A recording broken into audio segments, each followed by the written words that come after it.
ونعوذ بالله من شرور أنفسنا ومن سيئات أعمالنا من يهده الله فلا مضل له ومن يضلل فلا هادي له وأشهد أن لا إله إلا الله وحده لا شريك له وأشهد أن محمدا عبده ورسوله أما بعد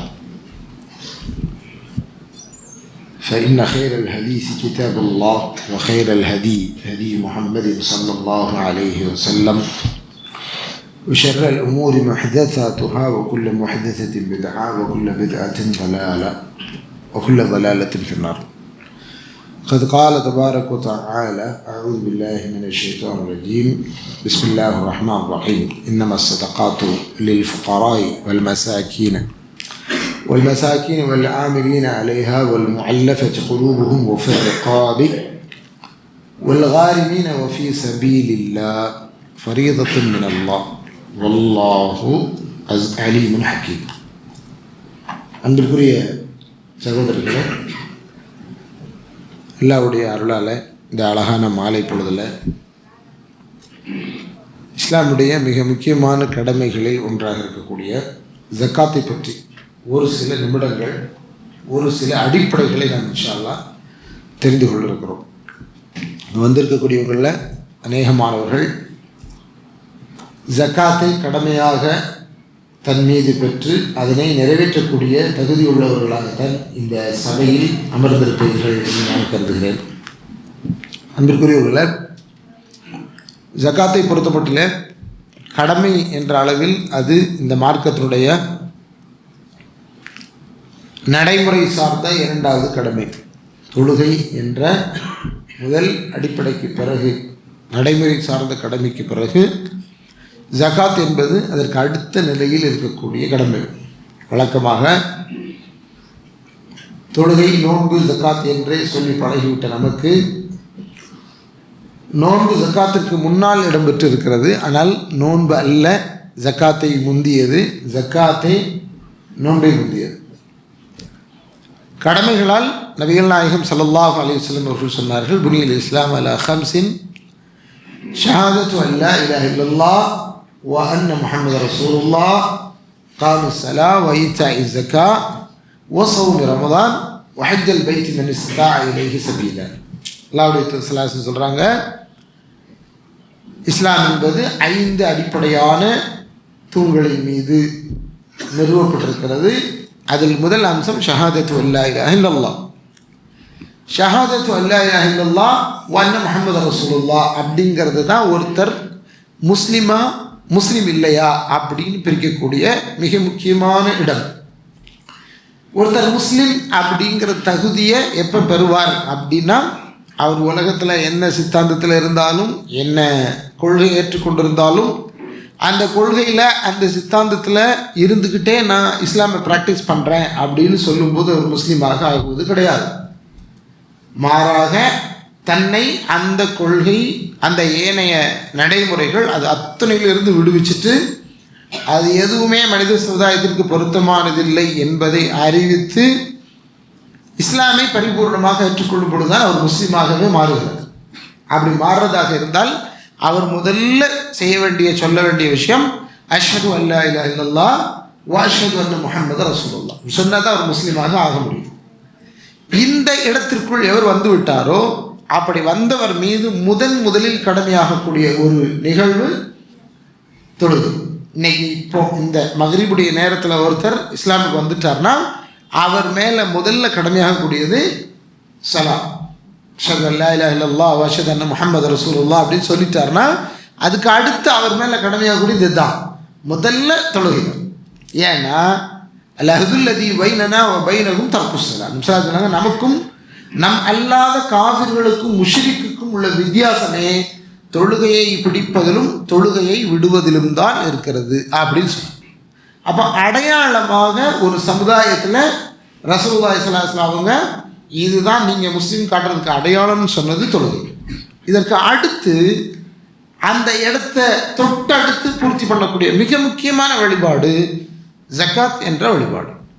நோன்பல்ல கவனிக்கணும், நோன்பல்ல. நம்ம நோன்புன்னு சொல்லி பழகிட்டோம். நோன்பல்ல இரண்டாவது கடமை செயல் சார்ந்தது நிச்சயமாக ஜக்காத் என்ற கடமை தான். இந்த கடமை நோன்பு எந்த ஆண்டு கடமையானதோ அதே ஆண்டுக்கு தான் கடமையாகுது. அதையும் கவனிக்கணும். நோன்பு எந்த ஆண்டில் கடமையாச்சோ, எந்த ஆண்டில் கடமையாச்சு? ஹிஜ்ரி 2ஆம் ஆண்டு, இது 2ல் தானே கடமையாச்சு.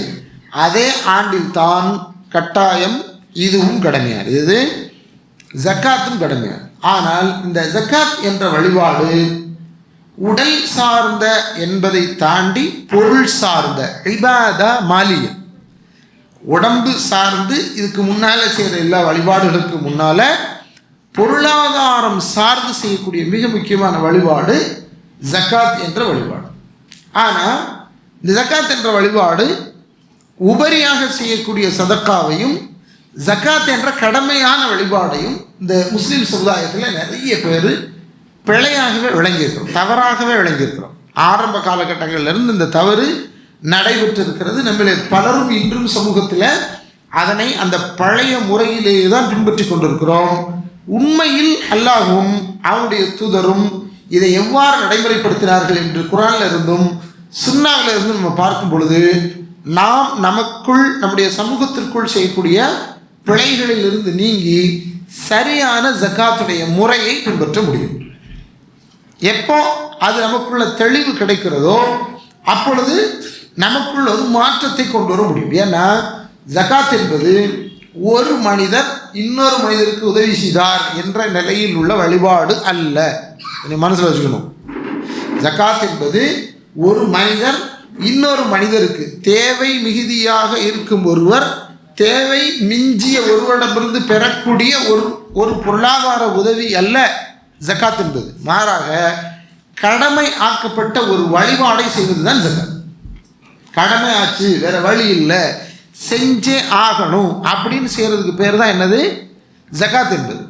நபி ஸல்லல்லாஹு அலைஹி வஸல்லம் சொன்னாங்க, தக்குன்னார வலவு பிஷிக்கு தம்ரின், உங்களில் ஒவ்வொருவரும் ஒரே ஒரு பேரித்தம்பழ துண்டையேனும் சதக்கா செய்து உங்களை நரகிலிருந்து காப்பாற்றிக் கொள்ளுங்கள் அப்படின்னு சொன்னாங்க. இதுக்கு பேர் என்னது? சதக்கா. இதை யார் யாருக்கு செய்ய முடியும்? யாரும் யாருக்கும் எப்பொழுதும் செய்ய முடியும் இல்லையா? நபிகள் நாயகம் ஸல்லல்லாஹு அலைஹி வஸல்லம் இந்த வாசகத்தை எப்போ சொன்னாங்கன்னா, ஆயிஷாமா அல்லாஹ்வுடைய தூதர் ஸல்லல்லாஹு அலைஹி வஸல்லம் அவங்களதுல சொன்னாங்க, இன்னைக்கு ஒரு பெண்மணி வந்திருந்தா, கூட 2 குழந்தையும் கூட்டு வந்திருந்தா, அவளை பார்த்து எனக்கு ரொம்ப ஆச்சரியமாக இருந்தது அப்படின்னு சொன்னாங்க. என்னமா நடந்துச்சு அப்படின்னு. வீட்டில் ஒரு 3 பேர்த்தம்பழம் இருந்தது. அந்த 3 பேரும் சாப்பிடட்டும்னு அவங்களுக்கு எடுத்து கொடுத்தேன், நம்மகிட்ட இருந்ததை. அந்த அம்மா 2 குழந்தைங்களுக்கு 2 கொடுத்துச்சு. 1 கையில் வச்சுருந்தது தான் சாப்பிட்றதுக்காக. அந்த 2 குழந்தைங்களும் வேகமாக அவசரமாக எடுத்து வாயில் போட்டுட்டாங்க. இந்த அம்மா அதை பிரித்து தான் வாயில் போடுறதுக்குள்ள அந்த பிள்ளைங்க இருந்துச்சு. எனக்கு தானு கையை நீட்டுச்சு. அந்த அம்மா 2ஐயும் பிரித்து 2 கையில் கொடுத்துட்டு அமைதியாயிட்டா. இதை பார்த்து நான் ஆச்சரியப்பட்டேன். அல்லாஹ்வுடைய தூதரேன்னு சொல்லும்போது தான் அல்லாஹ்வுடைய தூதர் உலகத்துக்கே சொல்கிறாங்க, வத்தகுன்னார வலவு பிஷிக்கு தம்ரின், உங்களை நரகத்திலேருந்து காப்பாற்றுறதுக்கு அந்த ஒரு துண்டு பேரித்தம்பழத்தை கொண்டு சதக்கா செஞ்சு காப்பாற்றிக் கொள்ள முடியும் என்றால் காப்பாற்றிக் கொள்ளுங்கள் அப்படின்னாங்க. இது சதக்கா. இது என்ன கிடையாது? ஜக்காத் கிடையாது. இதற்கு எந்த வரம்பும் கட்டாயமும் கிடையாது. ஏன்னா நாம் எல்லாரும் அன்றாடம் ஓடோடி சம்பாதிச்சு சாப்பாடு கொடுக்குறோம் இல்லையா? யாருக்கு கொடுக்குறோம்? நம்முடைய மனைவிக்கு. யாருக்கு கொடுக்குறோம்? நம்முடைய பிள்ளைகளுக்கு. அது என்னது? அது சதக்கா. அது என்னது? சதக்கா. சதக்கா என்று அல்லாஹ்வுடைய தூதர் சொன்ன அந்த பொதுவான வார்த்தைக்கு உள்ளதுதான் அந்த சதக்கா. ஆனால் இந்த சதக்காவும் ஜக்காத்தும் ஒரு காலமும் ஒன்றாகாது. அது கடமையானது அல்ல, அது உபரியானது. அதற்கு அளவு, மதிப்பீடு, காலம் என்பது எதுவும் கிடையாது. யாரும் யாருக்கும் எப்பொழுதும் எந்த காலத்திலும் என்ன செஞ்சுக்கலாம், செய்து கொள்ளலாம். அதுதான் சதக்கா. அதில் இருந்து முற்றிலும் வித்தியாசப்பட்டு கட்டாய கடமை செய்தாயே ஆக வேண்டும், செய்யவில்லை என்றால் உங்களுக்கு தண்டனை இருக்கிறது என்று கடுமையாக எச்சரிக்கை கொடுக்கப்பட்ட விஷயம்தான் ஜக்காத். ஜக்காத்தை பொறுத்தவரை உங்களுக்கு தெரியும், ஜக்காத்து கொடுக்கல அப்படின்னா அது தண்டனை பாரதூரமானது, கடுமையானது. அல்லாஹ்வுடைய தூதர் ஸல்லல்லாஹு அலைஹி வஸல்லம் அவங்க பல நேரங்களில் அதனுடைய தண்டனையை பற்றி மிக விரிவாக பேசுகிறார். ஒருத்தருக்கு பொன்னும் பொருளும் இருக்கிறது என்றால் அதனை கொண்டு அவர் ஜக்காத் சரியாக கொடுக்கவில்லை என்றால் அது அவருக்கு வறுமை நாளில் காய்ச்சப்பட்ட கம்பிகளாக மாற்றப்பட்டு அவருடைய முகத்திலும் அவருடைய விலாப்புறங்களிலும் அவருடைய முதுகுகளிலும் சூடிட பயன்படுத்தப்படும். அதை கொண்டு சூடிடப்படும். அது மாத்திரமல்ல, அந்த பொருட்களையே அல்லாஹ் சொல்றாங்க, அந்த பொருட்களையே இறைவன் பாம்பு வடிவில், எப்படி பாம்பு, கடுமையான விஷம் கொண்ட, அதுக்கு ரசூலுல்லாஹி வர்ணனைலாம் சொல்றாங்க, சொட்ட தலை உள்ள, தலையில 2 புள்ளி உள்ள, கடுமையான நஞ்சு கக்கக்கூடிய விஷம் தோய்ந்த பாம்பாக அவருடைய கழுத்துக்களிலே மாட்டப்பட்டு அது அவரை தீண்டிக் கொண்டே இருக்கும் என்று நபிகள் சொல்றாங்க. ரொம்ப கடுமையான வேதனை சொல்றாங்க. இன்னொரு இடத்துல சொல்றாங்க, ஒட்டகம் வைத்திருப்பவன் ஒட்டகத்தை சுமந்தவனாக வருவான் என்று. இன்னொரு இடத்துல மாடு வச்சிருக்கிறவன் மாடை சுமந்தவனாக வருவான் அப்படின்ட்டு. அதெல்லாம் அவர்கள் கொடுக்காத ஜக்காத்தின் பொருளாதாரம், அது அவர்கள் மீது சுமத்தப்பட்டு அதுவே அவர்களை இம்சிக்கும் என்று அல்லாஹ்வுடைய தூதர் சொல்றாங்க இல்லையா? குர்ஆன்ல கடுமையான எச்சரிக்கை இருக்கு. வல்லதீன யக்னிஸூன الذهب والفضة ثم لا ينفقونها في سبيل الله فبشرهم بعذاب أليم. அல்லாஹ் குர்ஆன் சொல்றான், யார் பொன்னையும் வெள்ளியையும் சேர்த்து வைத்து அதனை அல்லாஹ்வுடைய பாதையில் செலவு செய்ய வேண்டிய முறையில் செலவு செய்யவில்லையோ அவர்களுக்கு நாயகமே நீங்கள் நற்செய்தி சொல்லுங்கள். பஷாரத்தான் இது. எது பஷாரத்து? அதாபின் அலீம், கடுமையான வேதனை இருக்குங்கிறத நீங்கள் நற்செய்தியாக சொல்லுங்கிறான். அவ்வளவு தூரம் கடுமையான எச்சரிக்கை. இதை தாண்டி ஒரு எச்சரிக்கை நபிகள் நாயகம் ஸல்லல்லாஹு அலைஹி வஸல்லம் சொல்கிறாங்க. உள்ளபடியே மறுமைக்கு முன்னால் இந்த உலகத்தில் நாம் எதிர்கொள்ளக்கூடிய கடுமையான ஒரு தண்டனை. அது என்ன அப்படின்னா, யார் ஒருவர் ஜக்காத்தை கொடுக்க தடுக்கிறாரோ அவர் வானத்திலிருந்து மழை இறங்குவதை தடுக்கிறார். அல்லது என்ன ஜக்கா ஹுவ யம்னஉ கத்ரத்துன் மினஸ் ஸமா. எவர் ஒருவர் வானத்திலிருந்து மழை இறங்கக்கூடாதுன்னு நினைக்கிறார், அவர் என்ன கொடுக்க வேண்டாம்? ஜக்காத்து கொடுக்க வேண்டாம். ஜக்காத்து கொடுக்காத ஒரு சமுதாயம் இருந்தால் வானத்திலிருந்து மழை வராது. இன்னைக்கு கவனத்தில் வச்சுக்கோங்க. ஒருவேளை முஸ்லிம்கள் வசிக்கும் பகுதியில் அல்லாஹ்விடத்திலிருந்து மழை இறங்கவில்லை என்றால் அதற்கான பிரதானமான காரணங்களில் ஒன்றாக எதிர்க்கும் மன் ஜக்கா, ஜக்காத்தை கொடுக்க மறுப்பதும் தடுப்பதும் இருக்கும். இப்போ அல்லாஹ்வுடைய பெரிய அருள் அல்ஹம்துலில்லாஹ், ஒரு காலம் இருந்தது வழிபாடுகளை பற்றிய ஒரு ஆழமான புரிதலோ அல்லது அது மேலே ஈடுபாடோ இல்லாத ஒரு காலம் இருந்தது. அங்கொன்றும் இங்கொன்றும் பட்டும் படாமலும் கொடுக்கும் ஒரு நிலைமை இருக்கு. எதை? ஜக்காத்தை. குறிப்பாக ஜக்காத்தை எப்படி கொடுப்பாங்க அப்படின்னா, வருஷத்தில் உங்களுக்கு தெரியும், ரமதானில் சில்லறைகளை மாற்றி வச்சுட்டு எங்கள் மேலே ஆன கடமை அப்படின்னு கொடுப்பாங்க ஒரு சிலர். கொஞ்சம் செல்வந்தர்கள் தனவந்தர்கள் எப்படி கொடுப்பாங்க அப்படின்னா, வீடுகளில் கைலியோ வேஷ்டியோ அல்லது சேலைகளோ அல்லது உணவுப் பொருட்களை பொட்டலங்களாகவோ கட்டி வச்சு கொண்டு வர்றவங்க எல்லாருக்கும் ஒரு 1500, 2000, 3000, ஒரு 5000, 10,000 மதிப்புள்ளதை என்ன செய்வாங்க? கொடுப்பாங்க. எப்படி அப்படின்னா, எங்கள் மேலே கடமை இருக்குது, மற்றவங்களாம் சில்லறையாக கொடுக்குறாங்க, எங்களுக்கு கொஞ்சம் வலுவாக இருக்குது பொருளாதாரம், எனவே நாங்கள் கொஞ்சம் கட்டியாக கொடுக்குறோம் அப்படின்னு கொடுத்தாங்க. அன்பிற்குரிய சகோதரர்களே, ஜக்காத்துடைய நடைமுறையை சரியாக விளங்காததுனால அதை எப்படி விநியோகிக்கணும் அப்படிங்கிற அந்த சரியான புரிதல் இல்லாததுனால தான் இது போல் ஒரு நிகழ்வு வந்தது. அப்படி வந்ததுனால என்ன நிகழ்ந்தது அப்படின்னா, யார் அதனை வாங்கக்கூடியவர்களாக சமுதாயத்தில் இருந்தார்களோ அவர்கள் வாங்கக்கூடியவர்களாகவே அன்று இருந்தார்கள், இன்றும் தொடர்ந்து கொண்டிருக்கிறார். இஸ்லாம் அதற்காக ஜக்காத்தை கடமையாக ஆக்கவில்லை. ஜக்காத்தை எதுக்கு கடமையாக ஆக்குச்சுன்னா, தன்னிறைவான சுயமரியாதையோடு வாழக்கூடிய வாழக்கூடிய ஒரு சமூகத்தை கட்டமைப்பதற்காகத்தான் ஜக்காத்தை இறைவன் கடமையாக ஆக்கினான். வல்லாஹு யுர்பிஸ் ஸதகாத் யம்ஹகுல்லாஹு ரிபா வ யுர்பிஸ் ஸதகாத். அல்லாஹ் வட்டியை அழிக்கிறான், சதக்காத் தான தர்மங்களை வளர்க்கிறான். அது வளர்ச்சி. ஜக்காத் அப்படிங்கிற வார்த்தைக்கே நீங்கள் நேராக பொருள் பார்த்தீங்கன்னா, உலமாக்கள் எல்லாரும் எழுதும்போது எழுதுவாங்க நம்ம வளர்ச்சி எப்படி எழுதுவாங்க, அதே வளர்ச்சி தான். ஜக்காத் அப்படின்னா தூய்மைப்படுத்துதல், தூய்மை அடையுதல் அப்படின்னு ஒரு பொருள் இருக்கு.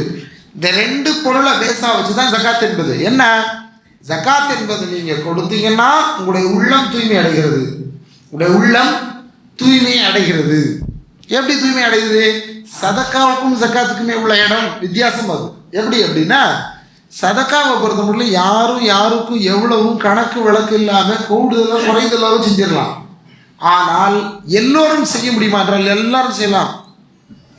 எதை? சதக்காவை. சதக்கா என்பது தர்மம், அது அறம், பிறருக்கு நன்மை செய்யும் எல்லாமும் சதக்காக்குள்ள அடங்கிடும். ஆனால் ஜக்காத் அப்படி கிடையாது. ஒருத்தர் கையில் இன்னைக்கு 5 லட்சம் இருக்கு, நான் ஜக்காத்து கொடுக்குறேன்னு ஒருத்தர் முடிவு எடுத்தா அவர் ஒன்றும் ஜக்காத்து கொடுக்க முடியாது. கவனிங்கள், ஒருத்தர் கையில் 5 லட்சம் இருக்கு, நான் இன்னைக்கு ஜக்காத்து கொடுக்குறேன்னு முடிவு எடுக்கிறாரு, அவர் ஜக்காத்து கொடுக்க முடியாது. ஏன்?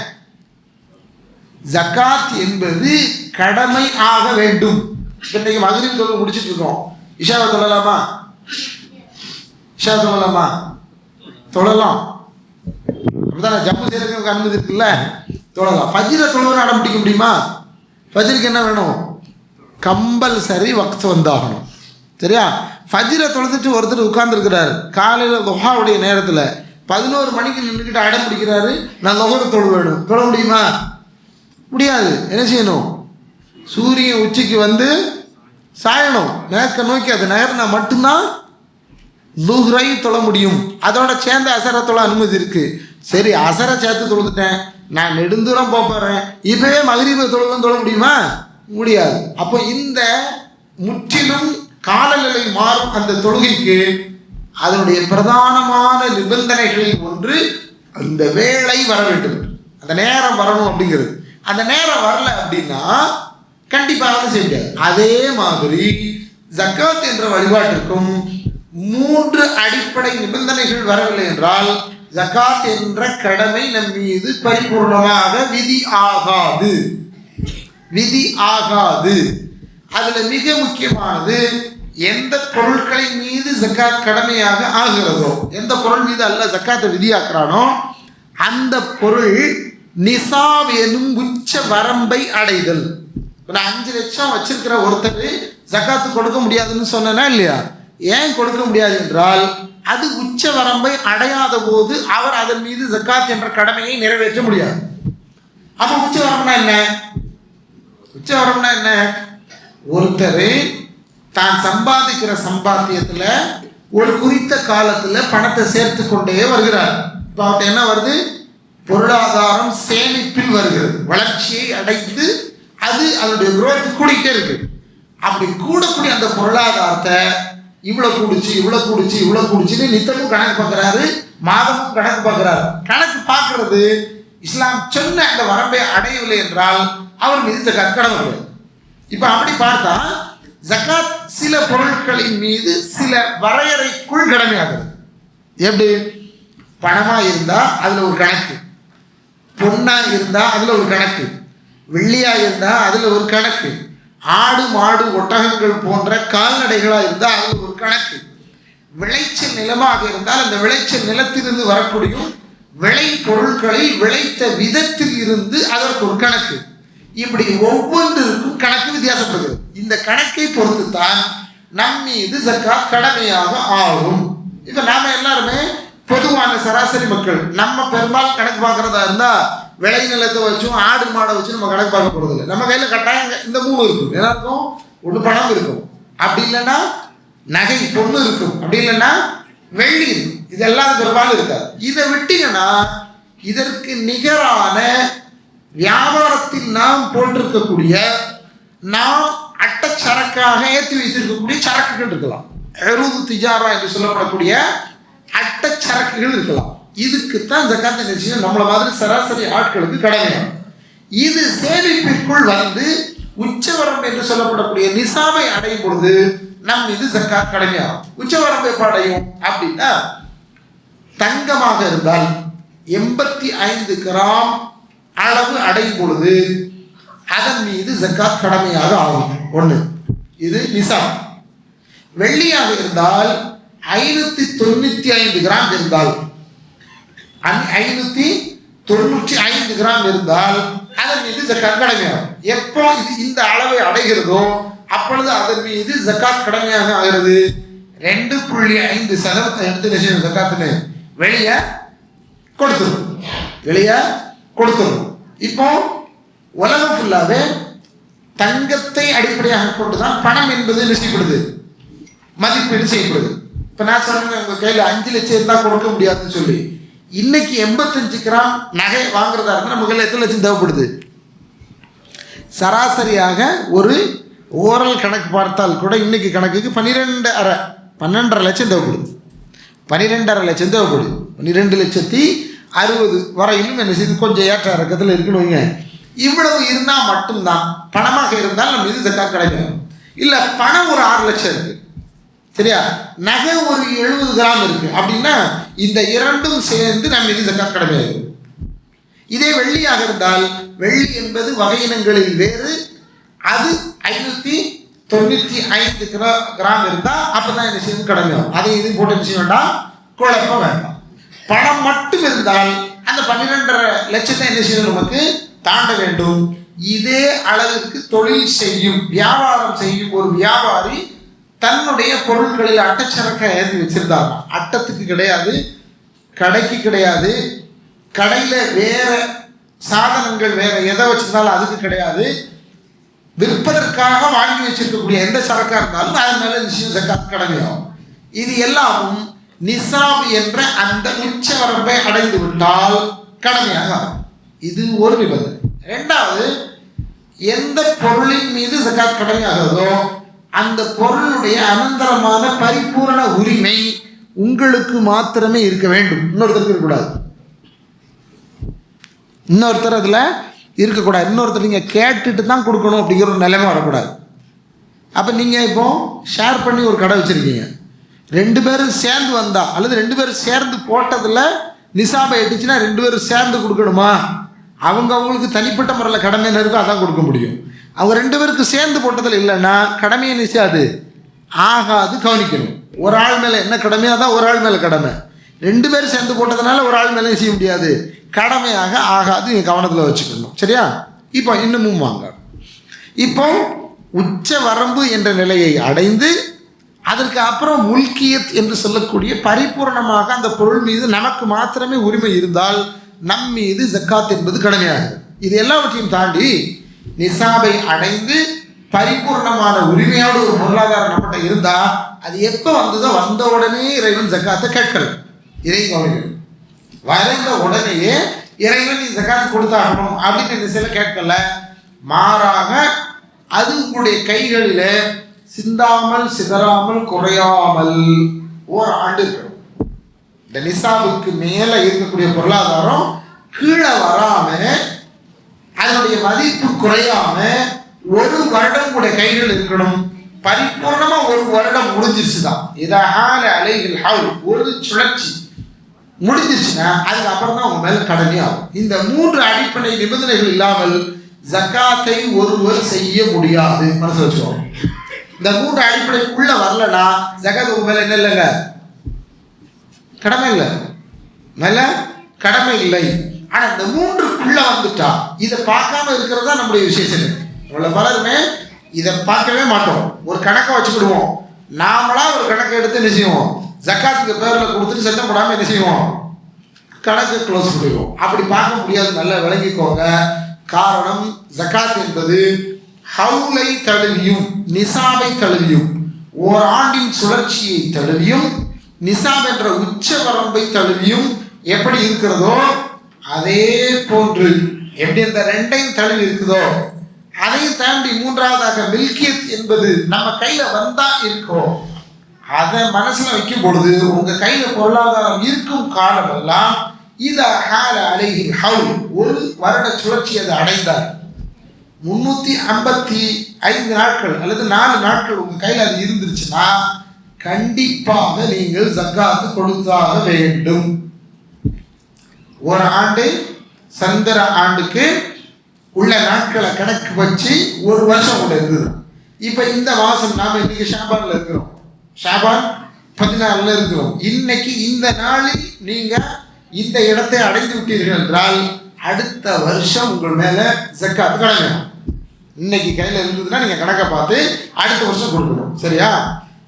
இதுலேயே நீங்கள் நிசாபை தாண்டிய ஒரு பொருளாதாரமாக அடுத்த மாதமோ அல்லது அடுத்த மாதமோ அல்லது அதுக்கு அடுத்த மாதம், இது ஷாபான் என்றால் ஒரு முஹர்ரமில் இதிலிருந்து ஒரு 3-4 மாதங்கள் கழிச்சு இன்னொரு முதலீடு அல்லது இன்னொரு பொருளாதாரம் உங்கள் கைக்கு வருது என்றால், இந்த வருஷம் நீங்கள் ஷாபானில் கொடுத்தீங்க, இந்த பொருளாதாரத்துக்கு அடுத்த வருஷம் நீங்கள் ஷாபானில் கொடுப்பீங்க. அந்த முஹர்ரமில் வாங்கினதுக்கு அதே மாதிரி அடுத்த முஹர்ரம் வரும்போது நீங்கள் கொடுப்பீங்க. 2 ஸ்லாப் தெரியுதா? ஷாபானில் உங்களுக்கு உச்சவரம்பை அடைந்த பொருளாதாரத்திற்கு ஷாபானிலும், ஷாபானுக்கு அடுத்து நீங்கள், ஏன்னா உச்சவரம்பு அடைஞ்ச பொருளாதாரம் உங்கள் கைக்கு வந்துச்சுன்னா இதுக்கு மேலே சேர்றதெல்லாம் அதுக்கு மேலே தான். அதுக்கு கீழே வந்தால் உங்கள் மேலே கடமை இல்லை, உங்கள் மேலே உள்ள கடமையை என்ன செஞ்சிடும்? வீழ்ந்துடும். தொழுகையில் விழுமா? ஏதாவது ஒரு காரணத்தை சொல்லி தொழுகையை தள்ளி வைக்க முடியுமா? இல்லை தொழமாட்டேன்னு சொல்ல முடியுமா? முடியவே முடியாது. மூளைச்சாவடையணும் அல்லது கோமாவில் கிடக்கணும். கோமா 2 ஒன்று தான் இல்லையா? அதுக்குள்ளே வந்தால் மட்டும்தான் தொழுகையில் விதிவிலக்கு. மற்றபடி ஒருத்தர் சுய உணர்வோடு நினைவோடு இருக்கும் காலமெல்லாம் தொழுகையில் என்ன கிடையாதுங்க, விதிவிலக்கு விடுதலை என்பது கிடையாது. ஆனால் ஜக்காத் அப்படி கிடையாது. உச்சவரம்பு பொருளாதாரத்திலேருந்து கீழே இறங்கிருச்சு அப்படின்னா கிடையாது. உதாரணத்துக்கு போன வருடம் 7 அல்லது 8 லட்சங்களை கையில் வைத்திருந்தவர் மீது பணமாகவோ அட்டச்சரக்காகவோ வச்சிருந்தவர் மேலே என்ன கடமை இருந்திருக்கும்? ஜக்காத் கடமையாக இருந்திருக்கும். இந்த வருஷம் அவர் மேலே என்ன கிடையாது? ஜக்காத் கடமை கிடையாது. ஏன்? தங்கம் 85 கிராமை மதிப்பீடு செய்யும்போது அதனுடைய கூட்டுத்தொகை ஏதா இருக்கு? கூடிருச்சு, 12.5 ஆயிடுச்சு. அப்போ வெறும் 8.5 லட்சத்தை அட்டத்தில் வச்சிருக்க ஒரு மேலே உள்ள ஜக்காத்தை நெஞ்சிருச்சு, வீழ்ந்து விட்டது. ஜக்காத் அவரை விட்டு விழுந்துச்சு, அவர் மேலே ஜக்காத் கிடையாது. ஜக்காத்து கிடையாது. அல்ஹம்துலில்லாஹ். இந்த கணக்கை பார்க்கக்கூடிய மக்கள் இன்று வந்து விட்டார்கள் என்றால் ஓரளவு வந்து விட்டார். குர்ஆன் சுன்னா பேசக்கூடிய மக்களுக்கு மத்தியில் வந்துருச்சு. ஆனால் அந்த ஜக்காத்தை நடைமுறைப்படுத்தக்கூடிய முறை இருக்கிறது இல்லையா, இதில் தான் இன்னைக்கு பெரிய பிரச்சனை ஓடிட்டு. எங்கே ஓடிட்டு இருக்கு? குர்ஆன் சுன்னாவை விளங்கி பின்பற்றக்கூடிய மக்களுக்கு மத்தியிலேயே இதில் பிரச்சனை இருக்குது. எப்படி பிரச்சனை அப்படின்னா, இந்த ஜக்காத் கடமையான காலம் தொட்டு ஆட்சியாளர்களாக முஸ்லிம்கள் இருக்கும் பொழுது எவ்வாறு ஜக்காத் நடைமுறையில் இருந்ததோ அந்த நடைமுறை இந்த சமுதாயத்தில் இருந்து முற்றிலும் எடுபட்டு இருக்கிறது.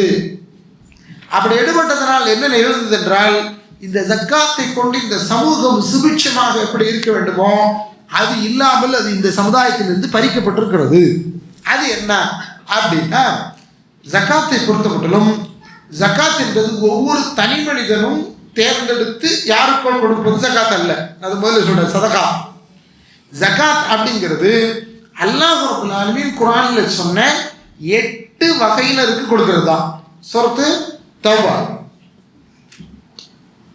9வது அத்தியாயம் அதனுடைய 60வது வசனம் அல்லாஹ் ரப்பல் ஆலமீன் குர்ஆனில் ரொம்ப தெளிவா தீர்க்கமா சொல்றான், இன்னமஸ் ஸதகாத் லில் ஃபுகரா. சதகா யாருக்கு தெரியுமா? சதகான அல்லங்க பேசுறது ஜக்காத்தை தான் பேசுறான். கடமையான ஜக்காத்தை குறித்து தான் பேசுறான். குர்ஆன்ல சதகாங்கிற வார்த்தையை பயன்படுத்தி பல இடங்கள் அல்லாஹ் நேரடியாக எதை தான் பேசுறான்? ஜக்காத்தை தான் பேசுறான். சதக்கா என்ற வார்த்தை ஜக்காத்தை குறிக்கும். ஜக்காத் என்ற வார்த்தை எது குறிக்காது? சதக்காவை குறிக்காது. சதக்காங்கிற அந்த பொதுவான வேர்டுக்குள்ள எது அடங்கிரும்? ஜக்காத் என்பது அடங்கிரும். ஆனால் ஜக்காத் என்ற அந்த வேர்டுக்குள்ள சதக்கா என்ற அந்த அறம் என்ற பொருள் கொண்ட அந்த பெரிய வார்த்தை என்ன செய்யாது? அடங்காது. கவனிச்சுக்கோங்க. இங்க அல்லாஹ் எதை பேசுறான் அப்படின்னா, ஜக்காத் என்ற கடமையான பொருளாதாரத்தை குறித்து அல்லாஹ் பேசுறான். அல்லாஹ் சொல்றான், இன்னமஸ் ஸதகாத்து லில் ஃபுகரா. சதகாத் எல்லாம் முதலில் யாருக்கு என்றால் ஃபக்கீர்களுக்கு தான் அப்படின்னு அல்லாஹ் சொல்றான். ஃபர்ஸ்ட் அல்லாஹ் அறிமுகப்படுத்துவது ஃபக்கீருக்கு தான் அப்படின்னு சொல்றான். ஃபக்கீர்னா யாருங்க?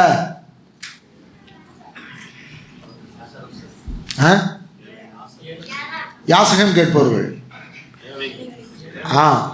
யாசகம் கேட்பவர்கள், அதாவது கர்த்திரியர்கள் அப்படின்னு சொல்ல வேணுமா? பிறர்கிட்ட போய் தாம் தேவையை முறையிட்டு கையேந்தி கேட்டு வாங்கக்கூடியவர்கள் ஃபுகரா. ஃபர்ஸ்ட் அல்லாஹ் சொல்றான். இவங்க முஸ்லீம் சமுதாயத்தில் இன்னைக்கு இருக்காங்களா? நிறைய இருக்காங்க. ஏன் இருந்துக்கிட்டே இருக்காங்க? ஜக்காத்து அவங்களுக்கு போய் சேரலை. ஜக்காத்து அவங்களுக்கு போய் சேரலை. ஏன் சேரலை? அதுதான் இன்னைக்கு பேச போகிறோம். அதுதான் இன்னைக்கு பேச போகிறோம். இவங்க முதல் ஆள். ரெண்டாவது யாரு? லில் மசாக்கீனி, மிஸ்கீன்களுக்கு அப்படின்னு நல்லா சொன்னான். மிஸ்கீன்கள் யாரு? தேவை இருக்கும், அவர்களுக்கு பொருளாதாரம் சம்பாதிக்கக்கூடிய தகுதியும் திறமையும் இருக்கும், எல்லாம் இருக்கும். ஆனால் அவங்களோட தேவை பூர்த்தியே அடைஞ்சிருக்காது. இன்னமும் தேவைங்கிற நிலைமையில் இருப்பாங்க. அவங்களுக்கு வரும் வருவாய் அவர்களின் ஒட்டுமொத்த தேவையை, குடும்பத்தின் தேவையை செஞ்சிருக்காது, பூர்த்தி அடைஞ்சு தன்னிறைவடைஞ்சு எனக்கு போதும் இதுக்கு மேலே வேண்டான்னு சொல்லக்கூடிய நிலையில் அவங்க இருக்க மாட்டாங்க. சமுதாயத்தில் அவங்கள அடையாளம் பார்த்தால் அப்படி ஒரு கேட்டகரி இருப்பாங்க. இவங்க ரெண்டாவது ஆட்கள். யார்? வல் மசாக்கின். அடுத்து யார்? வல் ஆமிலீன அலைஹா. வல் ஆமிலீன அலைஹானா யார்? ஜக்காத் என்ற பொருளாதாரத்தை கைங்கரியம் செய்யக்கூடிய, நிர்வாகம் செய்யக்கூடிய, பிரிக்கக்கூடிய, சேமித்து வைக்கக்கூடிய, கணக்கு பார்க்கக்கூடிய, முறையாக அது யாருக்கு சென்று சேர வேண்டுமோ அவர்களை கணக்கிட்டு அவர்களுக்கு கொண்டு போய் சேர்க்கக்கூடிய ஊழியர்கள். யாரவங்க? வல் ஆமிலீன அலைஹா, அதன் மீது பணியாளர்கள்.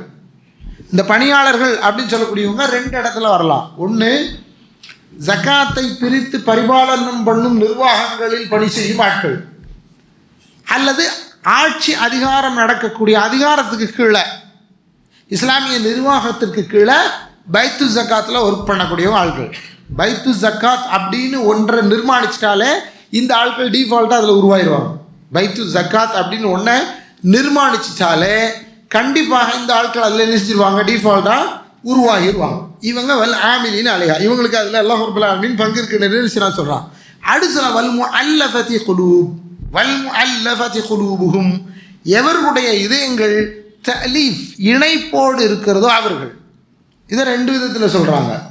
ஒரு ஆட்கள் குஃபார்கள் இருந்து, காஃபிர்கள் இருந்து இஸ்லாமின் பால் ஈர்ப்புள்ள ஆட்கள். இன்னொருத்தர் இஸ்லாமை ஏற்றுக்கிட்டு புதிதாக இஸ்லாமுக்குள்ளே பயணிக்கக்கூடியவர். இந்த ரெண்டு பேருக்கும் கொடுக்கலாம். இது என்ன விரிவாக பேசும்போது உலமாக்கள் பேசுகிறாங்க.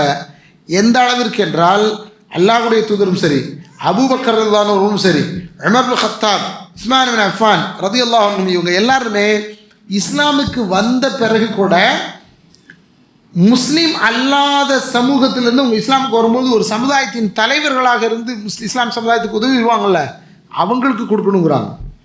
எந்த அளவுக்கு அப்படின்னா, முஸ்லீம் சமுதாயம் காப்பாற்றப்படுவதற்காக முஸ்லீம் அல்லாத ஒருவர் அதற்கு ஒரு தடுப்பாக இருப்பார் என்றால் அவருக்கு செலவு செய்யலாம் அப்படிங்கிறாங்க. இது பெரிய இஸ்லாம். ஆனால் இது இன்னைக்கு செலவு செய்யப்படுறதே இல்லை. ஏன் தெரியுமா? முதல் ஃபக்கீர் மிஸ்கீனுக்குள்ளே நம்ம நிறுத்திடுறோம். அதையும் நம்ம எங்கே தேடுறோம்? நம்ம சொந்தங்களில் தான் தேடுவோம் முதல்ல. உண்மையிலே இந்த ரெண்டு வார்த்தைக்குரிய அளவுகோலோடு தேடுகிறோமா என்பது கூட நம்மகிட்ட இருக்காது. இந்த ரெண்டு வார்த்தைக்கான அளவுகோலோடு தான் அவர்களை தேடுகிறோமா அப்படின்னு கூட இருக்காது. மாறாக அவர் மிஸ்கின்ங்க, அவர் ஃபக்கீருங்கன்னு நம்ம ஒரு அளவுகோலை வச்சு கொடுத்துட்டு போயிட்டே இருப்போம். இது இப்படி இருப்பதனால என்ன நடக்கும்னா, முஅல்லஃபத்துல் குலூப், உண்மையிலேயே உள்ளம் ஈர்த்து இஸ்லாமுக்கு வர்றவங்க யாருன்னு பார்க்க நம்ம தவறிடுறோம். அவங்களுக்கு போய் அது சேர்றதில்ல. யார் வந்து இங்கே இருக்கிறாங்களோ அவங்களுக்கும் அடிப்படையில் கிடைக்க வேண்டியது கிடைக்கிறது இல்லை. அடுத்து அல்லாஹ் ரப்பல் ஆலமீன் சொல்கிறான், ஒஃபிர் ரிக்காப், ரிக்காபில் இருக்கிறவங்க. ரிக்காப்னா என்ன? பிடரி பிடியில் இருப்பவர்கள் அர்த்தம். ஒரு காலத்தில் இவங்க வரலாற்றில் யாராக இருந்தாங்கன்னா அடிமைகளாக பிடிக்கப்பட்டவங்களாக இருந்தாங்க, போர் கைதிகளாக இருக்கவங்க இருப்பாங்க. அவங்கள விடுதலை விடுறதுக்காக இந்த பணத்தை கொடுத்து அவங்கள விடுதலை விடலாங்கிறான். இன்றைக்கி உண்மையிலே அப்படி அடிமைகள் இல்லை என்றாலும் அவசியம் இல்லாமல் வழக்கு சாட்டப்பட்டு உள்ளே இருக்கக்கூடிய சிறை கொட்டடியில் இருக்கக்கூடிய அவ்வளோ பேர் இருக்கிறாங்க. யாரும் நேரடியாக என்ன செய்யறதில்ல, அவங்கள போய் பார்க்குறதில்ல, உதவி செய்கிறதில்ல, உங்களுடைய குடும்பங்களுக்கு உதவிகள் என்ன செய்யறதில்ல, போகிறதில்லை. ஆனால் இந்த கேட்டகரியில் அப்படியான ஆட்களுக்கு கொடுக்கலான்னு என்ன செய்கிறாங்க உலமாக்கள் சொல்கிறாங்க. அடுத்து யார் அப்படின்னு பார்த்தீங்கன்னா வல் காரிமீன், கடன்பட்டவர்கள். கடன்பட்டவர்கள். ஒருத்தர் ஜனாசா வருது, அல்லாஹ்வுடைய தூதர் ஸல்லல்லாஹு அலைஹி வஸல்லம் சொல்கிறாங்க, இவருக்கு யாராவது இருக்காங்களா கடன் அடைக்கிறது? யாருமே இல்லை அல்லாஹ்வுடைய தூதரே, நான் இவருடைய கடனை பொறுப்பேற்றுக்கிறேன் அப்படின்னா. நான் இவருடைய கடனை பொறுப்பு எப்படி ரசூலுல்லாஹி ஸல்லல்லாஹு அலைஹி வஸல்லம் பொறுப்பேற்பாங்க? ரசூலுல்லாஹி ஸல்லல்லாஹு அலைஹி வஸல்லம் நிலைமை என்ன நமக்கே தெரியும். ரசூலுல்லாஹி ஸல்லல்லாஹு அலைஹி வஸல்லம் நிலைமை என்ன? எங்கிருந்து பொறுப்பேற்றாருன்னா, பொறுப்பேற்கிறதுக்கு என்ன இருந்தது? பைத்துல் மால், பைத்து ஜக்காத் இருந்தது. இன்னொரு ஜனாசாக்கு ரசூலுல்லாஹி சொல்லுவாங்க, இவருக்கு யாராவது பொறுப்பேற்றுக்கிறாங்க? சொந்தக்காரங்க இருக்கிறாங்க, யாரும் பொறுப்பேற்கலை, நீங்களே உங்கள் ஆளுக்கு தொலைவைங்கன்னு சொல்லி போயிட்டாங்க, தொலைவைகளை. இதையும் நம்ம என்ன செய்கிற வரலாற்றில் பார்க்குறோம். இப்போ கடன்பட்ட ஒரு முஸ்லீம் கடனோடு எங்கே போயிடக்கூடாது? அல்லாஹ் முன்னாலே விசாரணைக்கு போயிடக்கூடாது. அப்படி போனால் என்ன ஆக முடியும்? அவர் ஒரு ஷஹீதாகவே இருந்தாலும் அவருக்கு எது குறுக்க நிற்கும்? கடன் குறுக்க நிற்கும். எங்கே போக முடியாது? அவர் சொர்க்கம் போக முடியாது. அவருக்கு போய் முன்னாடி அல்லாஹ் துவா செய்யணாங்க ரசூலுல்லாஹி. இறைவா அவரை மன்னிச்சு நீ விட்டுரு, நான் எப்படி துவா செய்கிறது? நீ தான் அவர் மேலே கடன் வச்சுருக்கிய, முதல்ல குடும்பத்துக்கார கடனை இடன்னா இல்லையா? ஆனால் நாம் என்ன செய்வோன்னா, உயிரோடு இருக்கும்போது அவங்க கேட்டால் கொடுக்குற ஆட்கள், அதே ஆட்கள் இறந்த பிறகு அவர் மேலே ஒரு பெரிய கடன் இருக்குன்னா நான் ஜக்காத்தை கொண்டு அடைக்கிறேன்னு சொல்ல மாட்டோம். சொல்லுவோமா? சொல்கிற ஆட்கள் இருக்காங்களா? இல்லை. ஏன்? அவர் முகத்துக்காக செஞ்சீங்க, அவர் குடும்பத்து மேலே நீங்கள் பரிதாபப்பட்டு செஞ்சீங்க. எதை செய்யலை? ஜக்காத்து கடமை, நான் அதை சரியாக செய்யணும் அதனால் கொடுக்கணும்னு கொடுக்கல. கொடுத்துருந்தா இந்த முறை அங்கே சரியாக நிறைவேற்றப்பட்டிருக்கும். அங்கே நிறைவேற்றப்படாததுக்கான பெரிய காரணம் அதுதான். வல்காரி மீன், கடன்பட்டவர்கள், ஒசை சபீல் இல்லா, அல்லாஹுடைய பாதையில் இருப்பவர்கள். அல்லாஹுடைய பாதையில் இருப்பவர்களுக்கும் பெரிய வார்த்தைகளை நீளமாக கொண்டு வராங்க உலமாக்கள். ஒரு காலத்தில் கையில் வாழெடுத்து போராடக்கூடிய போராளிகளுக்கு மாத்திரம்தான் இந்த வார்த்தையை சொன்னாங்க. ஆனால் அது அவங்களுக்கு மாத்திரம் அல்ல, அல்லாஹ்வுடைய பாதையில் அனுதினமும் இன்று வரையிலும் பணியாற்றக்கூடியவர்கள் யாராக இருப்பாங்களோ அவங்க எல்லாருக்கும் இந்த பொருளாதாரத்திலிருந்து என்ன செய்யலாம், கொடுக்கலாம். இதுவும் நீண்ட நெடிய பெரிய விவாதிக்கப்பட்டு சொல்ல வேண்டிய ஒரு பொருள். அடுத்து ஒப்னு சபீல். ஒப்னு சபீல் யாரு? வழிப்போக்கர்கள் அப்படின்னு சொல்கிறோம். வழிப்போக்கர்களாக நம்ம ஆகுவோமா? நாம் வழிப்போக்கர்களாக ஆகுவோமா? ஆமாம். ஊர் முகம் பேர் தெரியாத ஒரு இடத்துக்கு போய் நம்ம கையில் இருக்க எல்லாத்தையும் தொலைச்சிட்டோம்னா நம்மளும் யார் தான்?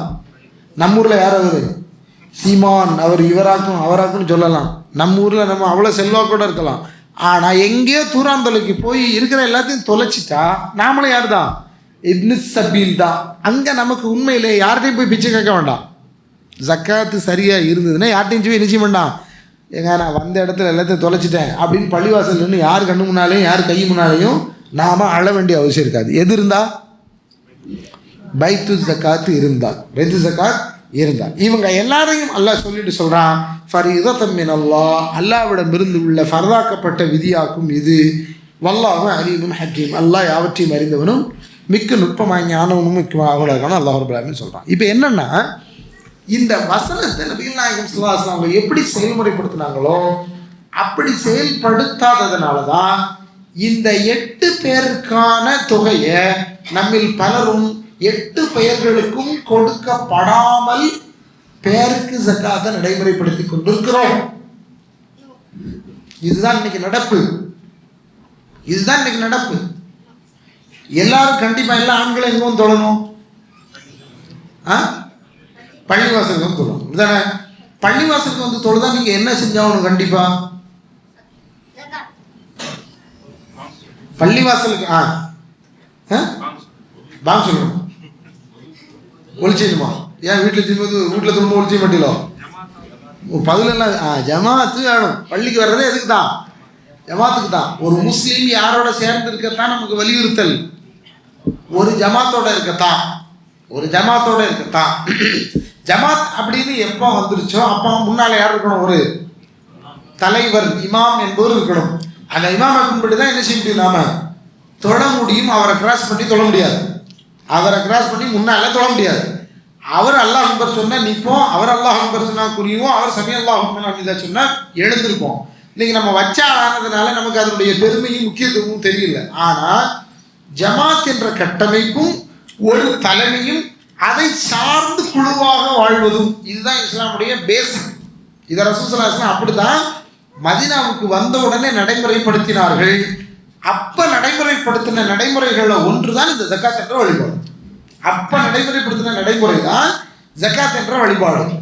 இந்த வழிபாட்டை வச்சு தான் ஒரு சமூகத்தில் தேவை உள்ள அனைவரையும் அறிந்து அவர்களின் தேவையை பூர்த்தி செய்து ஒரு சமூகத்தை ஒன்றாக அரவணைத்து ஒரு வலுவான கட்டமைப்பான சமுதாயமாக ரசூலுல்லாஹி ஸல்லல்லாஹு அலைஹி வஸல்லம் உருவாக்குறாங்க.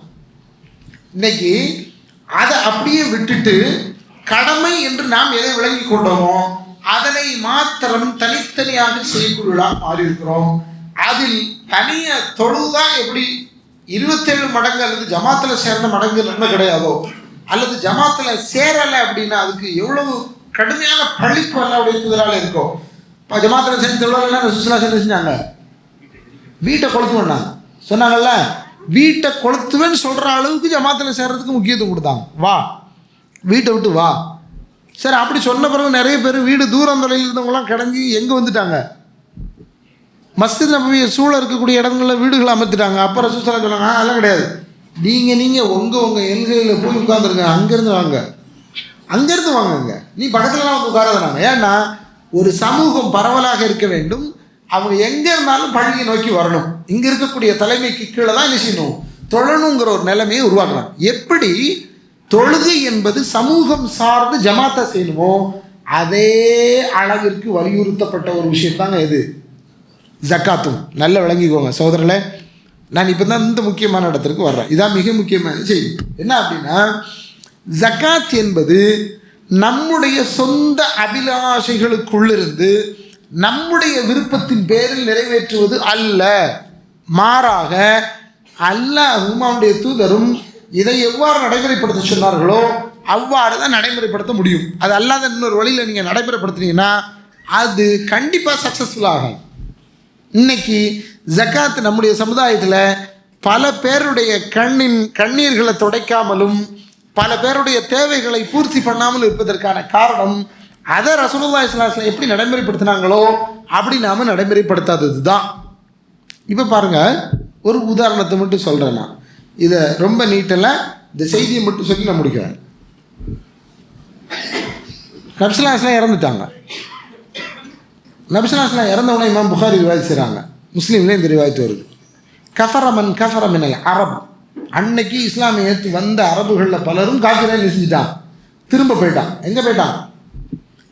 முகம்மது இருந்தார், அவர் இருக்க வரைக்கும் நாங்கள் இஸ்லாமுக்கு இருந்தோம், அவரே போயிட்டார், அப்புறம் நாங்கள் எங்கே என்ன செய்ய போகிறோம் அப்படின்னு செஞ்சான். வந்தவன் பலர் போயிட்டான். இப்படி கொஞ்சம் பேர் போயிட்டான். இன்னும் கொஞ்சம் பேர் முசைலமல் கர்தாப்னு அன்றைக்கி ஒரு பையன் நபின்னு தானே அறிவித்தான், அவனை ஏற்றுக்கிட்டு பின்னால் போயிட்டான். இன்னும் கொஞ்சம் பேர் எதுமா செஞ்சான், நாங்கள்லாம் முஸ்லீம் தான், ஆனால் ரசூலுல்லாஹ் காலத்தில் எதெல்லாம் கொடுத்தோமோ அதை இன்னைக்கு கொடுக்கணும்னு நீங்கள் கேட்கக்கூடாதுன்னா யாரை பார்த்து? அதுக்கு அடுத்து அவருடைய இடத்துல யார் வந்து உட்கார்ந்துருந்தாங்களோ அந்த அபூபக்கர் ரலியல்லாஹு அன்ஹு பார்த்து. அப்போ தான் அவர் ஒரு அறிவிப்பை பகிரங்கமாக மெம்பரில் ஏறி கொடுக்குறார். யார்? அபூபக்கர் ரலியல்லாஹு அன்ஹு. இப்படி சொல்கிறார், எப்படி? வல்லாஹி ல உகாத்திலன்ன மன் ஃபர்ரக பைன ஸலாத்தி வ ஸக்காத். அல்லாஹ் மேலே சத்தியமாக சொல்கிறேன், தொழுகையையும் ஜக்காத்தையும் எவர்கள் இரண்டும் வேறு என்று சொல்லி பிரிப்பார்களோ அவர்களுக்கு எதிராக நான் போர் நடத்துவேன். சும்மா விட மாட்டேன், போர் நடத்துவேன் அப்படிங்கிறேன். உங்களுக்கு சந்தேகம், யார் அல்லாஹ் இறைவன்னு சொல்லி அல்லாஹ்வுடைய தூதர் முகமது அப்படின்னு சொன்னாங்களோ அவங்களுக்கு எதிராக நினைச்சக்கூடாது, வாழ் ஏந்தக்கூடாது. அல்லாஹ்வுடைய தூதர் அதுக்கு எதிரானவங்களுக்கு தான் வாழ் ஏந்த சொல்கிறாங்க. நீங்கள் எப்படி முஸ்லீம்களை ஒரு முஸ்லீம்களுடைய ஆட்சி தலைவராக இருந்து போர் நடத்தி கொள்ளுவேன்னு சொல்கிறீங்க அப்படின்னு கேட்குறாரு. அப்போது அபூபக்கர் விளக்கம் சொல்கிறாங்க, சலாவையும் ஜக்காவையும் அல்லாஹ்வுடைய தூதர் பிரிக்கவே இல்லை. குர்ஆன்ல நீங்கள் பாருங்கள், சலாவும் ஜக்கா கொடுத்து 80 இடத்துக்கு மேலே ஒன்றா வரும், வருதா? அகீமு ஸலாம் வாத்து ஜக்கா, அகீமு ஸலாம் வாத்து ஜக்கா, அகீமு ஸலாம் வாத்து ஜக்கா. இகாமத்தி ஸலா என்பது தொழுகையை நிலைநாட்டுதல். இது தனித்தனியாக தொழுகை சொல்லலை, கூட்டா ஒரு சமூகமாக ஒன்றா நின்று தொழுகிறத சொல்லுது. அதை எப்படி செஞ்சோமோ அதே மாதிரி தான் இப்படி செய்யணும். அல்லாஹ்வுடைய தூதருடைய காலத்தில் ஒரு ஒட்டகம், ஒரு குட்டி ஒட்டகம், ஆனால் அந்த வரும்போது தான் வருது. இன்னொன்று அதை கட்டக்கூடிய கயிறுன்னு வருது, 2 ரிவாயத்து வருது. ஆனால் அந்த கட்டக்கூடிய கயிறை கூட விளக்கம் என்ன சொல்கிறோன்னா கட்டுற அந்த பொருளை தான் சொல்கிறான். அதை ஒருத்தர் வாழ்நாளில் அவர் மேலே கடமையாகி அல்லாஹ்வுடைய தூதருக்கு கொடுத்து நான் இன்னைக்கு அதிகாரத்துக்கு வந்த பிறகு கொடுக்க மாட்டேன் என்று சொல்லுவார் என்றால் அவரை நான் விட மாட்டேன், போரிடுவேன் அப்படின்னு. இதை அறிவிக்கிற உமர் இப்னு கத்தாப் சொல்கிறாங்க, முதல்ல நான் அதை ஏற்றுக்கல, ஆனால் அல்லாஹ் அபூபக்கருடைய உள்ளத்தை விசாலப்படுத்தியதை போன்று என்னுடைய உள்ளத்தை விசாலப்படுத்தினான். அவர்கள் சொன்னது தான் சரி, சலாவை போன்ற ஒரு வழிபாடு தான் எது? ஜக்காவும் என்று சொன்னான். இன்னைக்கு நம்ம எங்கே பிரச்சனையில் இருக்கிறோம் அப்படின்னா, நம்முடைய மஹல்லா ஜமாத்துகளில் பைத்து ஜக்காத்து இல்லை. மஹல்லா ஜமாத்தில் இருந்து நாங்கள் குர்ஆன் சுன்னாவை தூக்கி நிறுத்தி அப்படியே கொண்டாடிடுவோம்னு சொல்லக்கூடிய நம்மாட்கள் புதுசாக வந்தாங்களே, அவங்கள்ட்டையும் பெருசாக எல்லாம் பைத்து ஜக்காத்து இல்லை. ஜக்காத்து கொடுக்கணுங்கிற புரிதல் வந்தது, அளவை பற்றி விசாரிச்சுக்கிட்டாங்க, எந்த பொருளில் ஜக்காத்துன்னு விசாரிச்சுக்கிட்டாங்க, எவ்வளோ நாளைக்கு ஒருக்க விசாரிச்சுக்கிட்டாங்க. அதில் கூட முன்ன பின்னெல்லாம் வந்தாங்க, ஆயுளுக்கு ஒருக்க கொடுத்தா போதும், ஒரு தடவை சுத்தம் அடைஞ்சா போதும், இந்த கதையெல்லாம் நிறைய சொன்னாங்க. எப்படி என்னமோ பணத்தை கழுவி எடுத்து சுத்தம் பண்ண மாதிரியும், சுத்தம் பண்ணி பணத்தை வச்ச பிறகு இதுக்கப்புறம் அதில் அசுத்தமே சேராதுங்கிற மாதிரியும் கதையெல்லாம் நம்ம மட்டு விட்டாங்க. ஆனால் உண்மையிலேயே அதனுடைய தத்துவம் என்னங்கிறத என்ன செய்யணும், சரியா செய்யும். ஒன்று, ஜக்காத் என்பது நல்லா நினைக்கணும். ஜக்காத் என்பது ஒரு மனுஷனுக்கு எப்போ பணம் அபரிமிதமாக தன் கையில் சேமிப்பாக வருதோ அப்போ உள்ளத்துக்குள்ளே என்ன வரும்? கஞ்சத்தனை வரும். நான் சம்பாதிச்சதை போய் கொடுக்கவா அப்படி தோணுமா? தோணும்ல? அப்படி தோன்ற நேரத்தில் தான் அல்லாஹ் சொல்ல ஹுத் மின் அம்வாலிஹிம் சதகத்தன். இதே சூரத்து தௌபால 103வது வசனத்தில் அல்லாஹ் சொல்கிறான், ஹுத் மின் அம்வாலிஹிம் சதகத்தன் துதஹிருஹும் வ துஸக்கீஹிம் பிஹா வஸல்லி அலைஹிம். அல்லாஹ் ரப்பல் சொல்ல எப்படி நாயகமே நீங்கள் அவரிடத்திலிருந்து சதக்காவாக பொருளை எடுங்க, ஜகாத் பொருளை நீங்கள் எடுங்க கவனிங்க, எடுங்க. ஆத்துன்னு பொதுவான வார்த்தையில் நம்ம எல்லாருக்கும் கட்டளைட்டான். ஆனால் யார் நிர்வாகம் ஒரு சமூகத்தை பண்ணுறாங்களோ அந்த தலைமைக்கும் அந்த பொறுப்பாளர்களுக்கும் எல்லாம் சொல்கிறான், ஹுத் எடுங்க, எடுத்து துதஹீருஹும் அவர்களை தூய்மைப்படுத்துங்கள், வ துஸக்கீஹிம் அவர்களை உளப்பூர்வமாக அவங்கள என்ன செய்யுங்க, கழுவி அவங்கள நல்லவங்களா மாற்றுங்க, அவங்களுக்காக நீங்கள் துவா செய்யுங்க நாயகமே, அந்த துவா அவங்களுக்கு தேவைன்னு சொல்லி அல்லாஹ் ரப்பல் ஆலமீன் சொல்கிறோம். இப்போ நீங்கள் கவனிங்க, எடுங்கன்னு சொன்ன கான்செப்ட் தான் முதல்ல இருந்தது. எல்லாரும் சேர்ந்து ஒன்றா கொடுக்கறது அப்படிங்கிற கான்செப்ட் தான் இருந்தது. இதிலிருந்து விதிவிலக்கான கான்செப்ட் தான் உறவினருக்கு கொடுக்கறது, வேண்டியவங்களுக்கு கொடுக்குற அப்படின்னு வந்தது. கவனிக்கணும், நடைமுறையில் எது இருக்குதுக்கா? ஒட்டுமொத்தமாக சமுதாயத்தில் யார் மேல எல்லாம் கடமை இருக்கோ அவங்க இதை இன்னொரு அதிகரித்து விளக்குற பாருங்க. இமாம் புகாரி ரஹ்மத்துல்லாஹி ரிவாயத் செய்யக்கூடிய செய்தி, மஹ்மூத் ஜபர் ரலியல்லாஹு எங்கே அனுப்புகிறாங்க? யமனுக்கு அனுப்புகிறாங்க பொறுப்பாளராக. அவருக்கு ரசூலுல்லாஹி ஸல்லல்லாஹு அலைஹி வஸல்லம் சொல்கிறாங்க, நீ போகிறது அஹ்ல கிதாப் மத்தியில் போகிற, அங்கே போய் முதல்ல அவங்களை கலிமத்து ஷஹாதாவின் பால் அழை, அவர்கள் அதனை ஏற்றுக்கொண்டு முஸ்லீமாக ஆகிவிட்டால் அவர்களுக்கு ஒரு நாளில் பகலும் இரவும் சேர்ந்து 5 நேரம் தொழ வேண்டும் என்று அவர்களுக்கு படித்து கொடு அப்படின்னு சொன்னாங்க. அவர்கள் அதற்கு கட்டுப்பட்டு அதை செய்ய துவங்கிவிட்டால் அவர்களில் செல்வந்தர்களின் மீது ஜக்காத் கொடுப்பது கடமை என்று சொல்லி யூஹது மின் அக்னியாய் அவர்களில் செல்வந்தரிடமிருந்து எடுக்கப்பட்டு வயுரத்து இலா ஃபுகராயிஹிம் அவர்களில் ஏழைகளுக்கு அது கொடுக்கப்பட வேண்டும் என்று சொல்லி என்று நபிகள் நாயகம் ஸல்லல்லாஹு அலைஹி வஸல்லம் அந்த நடைமுறைப்படுத்த சொன்னாங்க. நடைமுறைப்படுத்துறாங்க. அதனால என்ன தெரியுமா நடந்துச்சு? எல்லா பகுதியிலும் ஜகாத் என்பது எடுக்கப்பட்டது. சதகாங்கிறது நீங்க விரும்பின மாதிரி கொடுக்கறது, ஜகாத்துங்கிறது நீங்க விரும்பின மாதிரி கொடுக்கறது இல்லை. உங்க மேல எது கடமையாச்சோ அது கணக்கு பார்த்து அது பொதுமைப்படுத்தப்பட வேண்டும். இப்ப நீங்க பொதுமைப்படுத்துறீங்கன்னா வைங்களேன், ஒன் அல்லஃபத் குலூபுஹும் அப்படின்னு அல்லாஹ் குர்ஆன்ல சொல்லி காட்டுறான். யாருடைய உள்ளம் ஈர்க்கப்பட்டிருக்கோன்னு சொல்றான் இல்லையா? இப்போ நீங்கள் உங்கள் சொந்தக்காரங்களா பார்த்துட்டீங்க, இவர் தெரியும் அவரை தெரியும் இவரை தெரியும், யாரோ உங்கள் சொந்தக்காரரை பார்த்து கொடுத்துட்டீங்க. இன்னைக்கு ஒருத்தர் இஸ்லாத்துக்கு வர்றாரு, அவருக்கு இங்கே எந்த சொந்தம் இருக்கு? இன்னைக்கு ஒருத்தர் இஸ்லாமுக்கு வர்றாரு, அவருக்கு இங்கே எந்த சொந்தம் இருக்கு? யார் கொடுப்பா? 8ல் பெற தகுதியானவர்கள ஒருத்தர் எந்த தங்கு தடையும் இல்லாமல் முகமாச்சரியமும் இல்லாமல் நேரடியாக பெறதுக்கு தகுதி அவருக்கு இருக்கு. ஆனால் கொடுக்கறதுக்கு யார் இருக்கா? இங்கே எந்த சொந்தமும் கிடையாது. யார் கொடுப்பா? பைத்து ஜக்காத் அதை நிர்வாகம் பண்ணக்கூடிய ஒரு ஜமாஅத் இருந்தால் மாத்திரம்தான் அவர்களுக்கு கொடுக்க முடியும். வஃபி சபீலில்லாவாக இருக்கட்டும், ஒரு காரிமீனா இருக்கட்டும், ஒரு ரிகாவா இருக்கட்டும், எந்த கேட்டகரியை நீங்கள் எடுத்துட்டாலும் முதல்ல சொன்ன 2 பேர் போக எஞ்சி 6 பேருக்கு கொடுக்குறதா இருந்தால் அதுக்கு என்ன வேணும்? பைத்து ஜக்காத் என்ற ஒரு அமைப்பு வேணும். அந்த அமைப்பு ஒரு நிர்வாகத்தால், ஒரு சமூகத்தால், அதன் தலைமையால் என்ன செய்யப்படணும்? நிர்வகிக்கப்பட வேண்டும். அப்படி பண்ணினா மாத்திரம்தான் இந்த 8 வகையினருக்கும் கொடுக்க முடியும். 8 வகையினருக்கும் சரியாக கொடுத்தால் கண்டிப்பாக ஜக்காத்துடைய நோக்கம் சரியாக நிறைவேற்றப்படும். அப்படி நிறைவேறுச்சுன்னா இந்த சமுதாயம் சுபிட்சமாக இருக்கும். சமுதாயம் சுபிட்சமாக இருக்கும். யார் யாரை பார்த்து பொறாமப்பட வேண்டாம், யார் யாரை பார்த்து பேராசைப்பட வேண்டாம், யார் யாரை பார்த்து தேவையில்லாமல் சின்ன காட்புணர்வு கொள்ள வேண்டாம். ஒரு பணக்காரனை பார்த்தோன்னு ஒரு ஏழைக்கு என்ன வருது? பொறாமை வருது. இந்த பொறாமையை இஸ்லாம் அடியோடு எடுத்துருவியா? அவர் மேலே உள்ள கடமையை கொடுத்துட்டார். அவர் கொடுக்க போய் தான் எனக்கு பைத்து ஜக்காத்துலேருந்து என்ன வந்துச்சு? இந்த வீடு கிடச்சிது, இந்த வாழ்க்கை கிடச்சிது, இந்த சாப்பாடு கிடச்சிது, இந்த ட்ரெஸ்ஸு கிடச்சிது, இப்படி என்னவெல்லாம் வேணுமோ அதெல்லாம் கிடச்சிரும். விளங்குச்சா? சரி, இதில் இன்னொரு விஷயத்தையும் சொல்கிறேன். இப்போ நீங்கள் ஒரு தனி மனிதனாக யாரோ ஒரு உங்கள் சொந்தக்காரருக்கு உங்கள் மேலே கடமையான ஜக்காத்தை கொடுக்குறீங்க. கொடுத்தா அவர் வாங்குற அவர் உங்களை பார்க்குறாரு, பார்க்காத மாதிரி போகிறாரு. உங்களை பார்க்காத மாதிரி போகிறார்.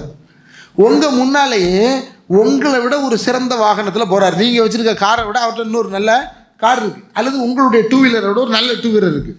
நீங்கள் போட்டிருக்க ஷர்ட்டை விட அவர் போட்டிருக்க ஷர்ட் நல்ல விலை மதிப்பு தான் இருக்குது. உங்கள் எண்ணம் என்னங்க ஓடும்? உங்கள் எண்ணம் என்ன ஓடும்? ஓடுங்களா? ஓடுமா இல்லையா? நான் கொடுத்தேன் ஒரு சலாம் கூட சொல்ல மாட்டேக்கான் பாரு, எப்படி கண்டு காணாமலும் போகிறான் பாரு. நான் போடுற சட்டையோட பெரிய வயசுல நல்ல விலை உள்ளதை போட்டிருக்காயா, வாங்கி சின்னவனுக்கு எப்படி இப்படி சொல்லுங்களா? இப்போ உள்ள சுத்தப்பட்டுச்சா இல்லை அசுத்தப்பட்டுச்சா? உள்ள சுத்தப்பட்டுச்சா அசுத்தப்பட்டுச்சா? உள்ள அசுத்தப்பட்டுச்சு. ஒருத்தர் மேலே காழ்ப்புணர்வும், ஒருத்தர் மேலே பொறாமையும், ஒருத்தர் மேலே இந்த மாதிரி வன்மமும் பிறந்துச்சு. எப்போ நீங்கள் தனியாக கொடுத்துட்டு அவர் உங்கள் முன்னால் செழிப்பாக இருக்கிறத பார்த்து போகுது. அவரே பக்கத்தில் நின்னார் அப்படின்னா இவர் வாங்கினவர்னு உங்கள் எண்ணம் ஓடும். அவருக்கு என்ன தோணும்? ஐயோ இவர் நமக்கு தந்தவர், இவரை பார்த்தா நம்ம ஒரு சலாமாவது போடணும் அப்படின்னு தோணும். எப்போ ரெண்டு பேருக்குள்ள இந்த எண்ணம் வந்துருச்சோ அப்போ அங்கே என்ன வரல? ஜக்காத்தல் கல்ப், உள்ளம் தூய்மை அடைதல், சுத்தப்படுதல் அப்படிங்கிறது என்ன செய்யல, நடக்கவே இல்லை. உள்ள என்ன செஞ்சிருச்சு? அசுத்தப்பட்டுருச்சு. இப்போ நீங்கள் கொஞ்சம் ஜமாத்தில் கொடுக்கீங்கன்னு வைங்க, கொடுத்தவர் நீங்களாக இருப்பீங்க, வாங்கினவர் உங்களுக்கு பக்கத்தில் இருப்பார். ரெண்டு பேருக்குமே தெரியாது கொடுத்தது யாருன்னு தெரியாது, வாங்கினது யாருன்னு தெரியாது. கொடுத்தது யாருன்னும் வாங்கினவருக்கு தெரியாது, வாங்கினவர் யாருன்னும் கொடுத்தவருக்கு தெரியாது. ஆனால் இந்த வழிபாடு நிறைவேறி விட்டது. நீங்கள் யாருக்காக கொடுத்தீங்க? அல்லாவுக்காக கொடுத்தீங்க. அல்லாவுக்காக யார் அந்த பெயரை சொல்லி வாங்கினாங்களோ அவங்க என்ன செய்யணும்? அந்த கேட்டகரியில் யாரெல்லாம் தகுதி உள்ளவங்களோ அவங்க எல்லாருக்கும் கொண்டு போய் அதை சேர்க்கணும். அவ்வளோதான். இதாங்க ஜக்காத், இதான் ஜக்காத். ஆனால் இதனுடைய சட்டம் எதுக்கு எவ்வளவு இருந்தால் கடமை, எப்போ கடமை, அதை எப்படி செய்கிறது, இது நீங்கள் அங்கே உங்கள் ஏரியாவில் உள்ள உலமாக்களோடு சேர்ந்து சரியாக பயணிச்சிங்க அப்படின்னா இதை நல்ல முறையில் செயல்படுத்தலாம். அல்ஹம்துலில்லாஹ், அல்லாஹ்வுடைய அளப்பெரும் அருளால் நம்முடைய இந்த மஸ்ஜித் இந்த மஸ்ஜித் ரஹ்மானில், நம்முடைய இந்த வேளச்சேரி ஜேகேசி இந்த பிரான்ச்சில் பைத்து ஜக்காத் மிக சிறப்பாக செயல்படுது. பைத்து ஜக்காத் மிக சிறப்பாக செயல்படுது. நீங்கள் எல்லாருமே ஒரு ஏரியாவில் வந்துருப்பீங்க. உங்கள் மஹல்லாக்கள் இருக்கும் என்றால், உங்களுடைய பள்ளிகள் என்று இது இருக்கும் என்றால், நீங்கள் எல்லாரும் இங்கே இல்லை என்றால் அங்கேயோ அல்லது அங்கே இல்லை என்றால் இங்கே இருக்கக்கூடிய இடத்துலையோ இந்த பைத்து சக்காத்துக்குள்ளே உங்களுடைய பொருளாதாரத்தை உள்ளே கொண்டு வரும். பைத்து சக்காத்துக்குள்ளே வரும். இப்போ என்ன தெரியுமா சிக்கல்? நம்மகிட்ட நிறைய பேர்ட்ட இவ்வளோ நாள் என் சொந்தங்களுக்கெல்லாம் கொடுத்துறேன், அவங்களுக்கு யார் கொடுப்பாங்க கேட்காங்களா? நிறைய பேர்ட்ட இந்த கேள்வி தான் வருது. இவ்வளோ நாள் என் சொந்தங்களுக்கு கொடுத்துறேன். நான் ஒரு கேள்வி கேட்கேன், நீங்கள் இவ்வளோ நாள் சொந்தங்கள்கிட்ட கொடுத்தீங்க, இவ்வளோ நாள் கொடுத்துமே அவங்க தேவை பூர்த்தி ஆகலையா? இன்னுமே அவங்க தன்னிறைவு அடையலையா? அடையலைன்னா நம்மகிட்ட தான் தப்பு இருக்குது. எப்படி அது கொடுக்கப்பட வேண்டுமோ அப்படி கொடுக்கல. எப்படி வருஷத்தில் ஒருக்க அவங்கள பார்த்து அவங்களுக்கு தேவைப்படுதுன்னு கொடுத்ததோடு நம்ம முடிச்சிடுறோம். அவங்க ஒரு வருஷம் வாங்கி சாப்பிட்டுட்டு அவங்களுக்கு என்ன தேவை இருக்கோ அதெல்லாம் வழக்கம் போல் செஞ்சுட்டு அதுக்கு அடுத்த வருஷம் வரும்போது என்னுடைய அண்ணன் அப்துல் காதர் இப்போ தருவார், ரமதான் வந்துருச்சு அப்படின்னு மறுபடியும் எதிர்பார்க்காரு. இப்போ உண்மையிலேயே அவரை மீண்டும் தன்மானமும் சுயமரியாதையும் இழந்து உங்களிடத்தில் கேட்கக்கூடியவர்களாக நீங்கள் மாற்றி இருக்கிறீர்களா? அல்லது நான் தன்னிறைவு பெற்றுவிட்டேன், என்னிடத்துல நீ தராதப்பா, இனி அடுத்த உறவை பாருன்னு சொல்லக்கூடிய இடத்துல வச்சிருக்கலாம். விளைஞ்சா இப்போ இஸ்லாம் சொன்ன முறைகளை விட்டு நாமளா விதிவிலக்காக தந்த முறைகளை பின்பற்ற ஆரம்பித்தோம் அப்படின்னா அதில் ரிசல்ட் கிடைக்காது. ரிசல்ட் எப்போ தெரியுமா வரும்? அதை தாண்டி சரியான வழிமுறையில் செஞ்சால் மாத்திரம்தான் ரிசல்ட் கிடைக்கும். இன்ஷா அல்லாஹ்